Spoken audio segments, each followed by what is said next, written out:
செங்குன்றம் நகர தமிழக வெற்றிக் கழகத்தின் சார்பில் தீவிர உறுப்பினர் சேர்க்கை முகாம் நடைபெற்றது.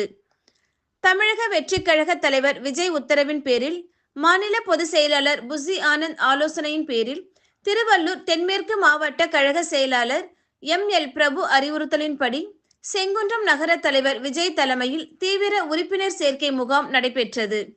இந்த முகாமில் செங்குன்றம் நாரவாரிக்குப்பம் பேரூராட்சி காமராஜர் நகரில் 3வது, 4வது வார்டுகளிலும், செங்குன்றம் பஜார் பகுதி 18வது வார்டிலும் முகாம் அமைத்து தீவிர உறுப்பினர் சேர்க்கையில் தமிழக வெற்றிக் கழகத்தினர் ஈடுபட்டனர்.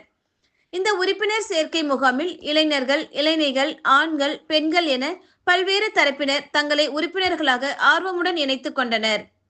உறுப்பினராக இணைந்த அனைவருக்கும் உடனே உறுப்பினர் அடையாள அட்டை வழங்கப்பட்டது. இதில் செங்குன்றம் நகர தமிழக வெற்றிக் கழகத்தினர் ஏராளமானோர் பங்கேற்றனர்.